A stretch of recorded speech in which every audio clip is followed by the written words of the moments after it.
حضور، ہمارے بچے دو معاشروں کے درمیان پرورش پاتے ہیں جہاں دن کا ایک بڑا حصہ مغربی ماحول یعنی اسکول کالجز میں گزار کر آتے ہیں اور باقی گھر پر۔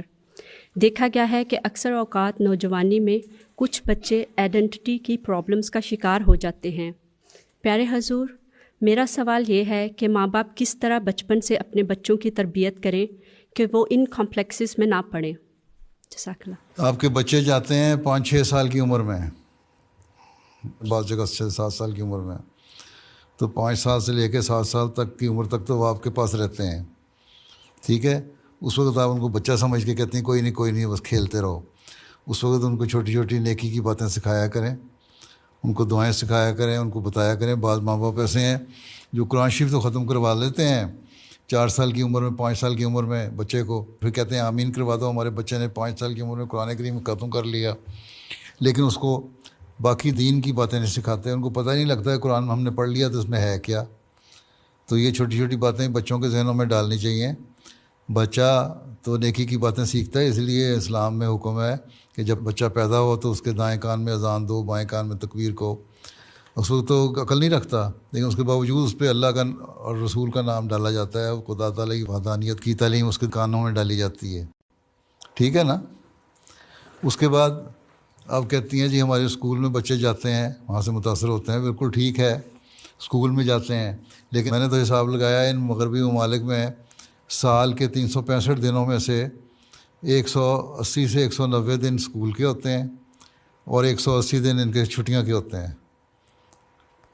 اب آدھا سال جو ہے وہ بچے آپ کے پاس رہتے ہیں۔ اس وقت آپ کیا کہتی ہیں؟ ان کو کہتی ہیں اچھا سیر کرو، میرا دماغ نہ کھاؤ۔ ماں اپنے اگر کہیں کام کر رہی ہے کوئی تو اپنے کاموں پہ چلی جاتی ہے، باپ اپنے کاموں پہ چلا جاتا ہے، بچے کھیل رہے ہوتے ہیں، ٹی وی کے اوپر بیٹھ جاتے ہیں۔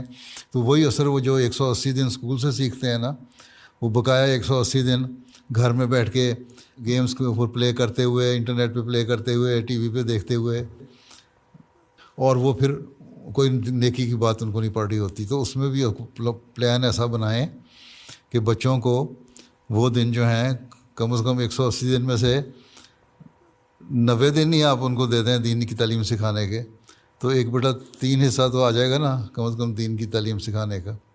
ان کو بتائیں کہ دین کی اہمیت کیا ہے، ہم کون ہیں، ہم احمدی مسلمان ہیں، اسلام کیا چیز ہے، اللہ تعالیٰ ہم سے کیا چاہتا ہے۔ اور جو اسکول میں پڑھتے ہیں آج کل مثلاً جینڈر کی تعلیم دی جاتی ہے یا اور قسم کی باتیں کہتے ہیں، تو ان کو بتائیں تم اسکول میں تو یہ باتیں سیکھتے ہو، لیکن اللہ تعالیٰ نے جس نے ہمیں پیدا کیا اس کو ہمارا سب کچھ پتہ تھا، اور اس نے ہمیں بتایا کہ تم لوگ صحیح تک کس طرح رہ سکتے ہو۔ یہ جو باتیں ہیں یہ آزادی نہیں ہے، بلکہ آزادی یہ ہے کہ اللہ تعالیٰ نے جو باتیں کہی ہیں ان کو ہم مانیں، اس سے تعلق پیدا کریں اور دین کو سیکھیں۔ تو ایک محنت ہے، جتنی محنت اسکول والے کرتے ہیں آزادیاں دینے کے لیے، اتنی محنت پھر گھر والے ماں اور باپ بھی کریں، ٹھیک ہے۔ ماں کا اصل کام تو بچوں کی تربیت کرنا ہے نا۔ اگر سنبھال لیں، اس کا مطلب اگلی نسل آپ نے سنبھال لی، سوائے اس کے کوئی ماں ڈاکٹر ہے یا ٹیچر ہے اور پروفیشن میں جاتی ہے تو 5-6 گھنٹے 8 گھنٹے کی ڈیوٹی دے کے واپس آتی ہے، تو پھر اپنے بچوں کو وقت بھی دے۔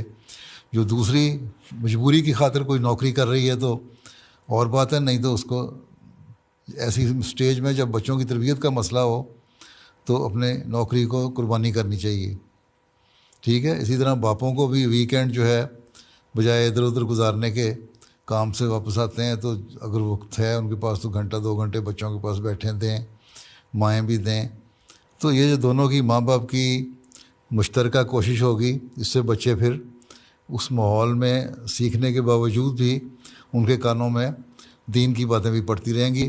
ماں باپ کو دیکھیں گے نمازیں پڑھ رہے ہیں، قرآن پڑھ رہے ہیں، دعائیں کر رہے ہیں، دین کی باتیں کر رہے ہیں، تو وہ عملی نمونہ بھی سامنے آ جائے گا۔ تو اگر بڑوں کا عملی نمونہ نہیں آئے گا تو بچوں نے کیا سیکھنا ہے؟ اگر بچوں کو آپ نے اسکول میں کھلی چھٹی دے دی اور یہاں بھی اگر کھلی چھٹی دے دیں گے تو اس کا کیا نتیجہ نکلے گا؟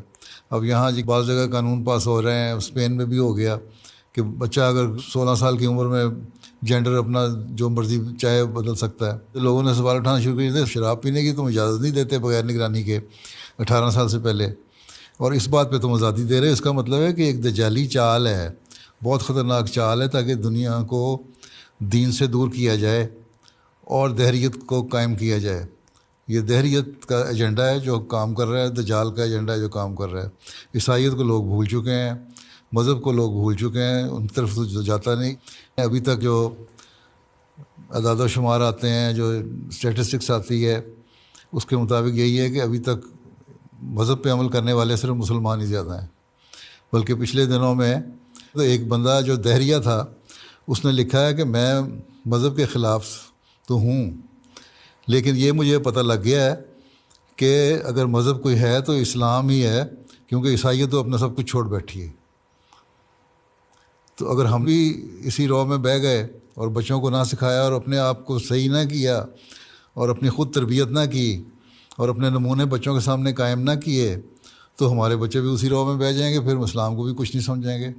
تو یہ تو ہمیں اللہ کا شکر ادا کرنا چاہیے کہ ایک زندہ مذہب ہمارے پاس ہے، اس کی تعلیم ہمارے پاس ہے، اور اس کی تعلیم جو ہے وہ ہر عقل کی بات ہمیں بتاتی ہے، موجودہ زمانے کے لحاظ سے ہمیں ایڈجسٹ کرنا بھی سکھاتی ہے. تو پھر بھی اگر ہم اس پہ عمل نہ کریں تو یہ ہماری بدقسمتی ہوگی اور ہم اپنے بچوں کو ضائع کرنے والے ہوں گے.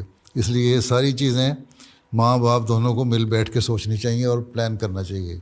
اور میں وقتاً فوقتاً اس پہ بتاتا بھی رہتا ہوں مختلف وقتوں میں، اس کو سنا کریں، دیکھا کریں. پہلے خلفاء نے بتائی ہیں باتیں، ان کو بھی دیکھیں اور سنیں. تو یہ چیزیں جو غور سے سیکھنے والی ہوتی ہیں، ہر خطبے کو اگر غور سے سنیں اس میں سبق ہوتی ہیں باتیں. MTA کے بعد پروگرام آتے ہیں، اس میں بعض باتیں سبق آموز ہوتی ہیں. تو یہ ساری چیزیں دیکھا کریں. اور پھر اصل چیز یہی ہے آپ کا اپنا عمل. خود عمل نہیں ہے تو بچوں نے کیا سیکھنا ہے؟ یہ صرف بہانہ ہے. جو اسکول میں رہتے ہیں 180 دن آپ کے پاس رہتے ہیں 365 دنوں میں سے. ٹھیک، چلو. حضور، میں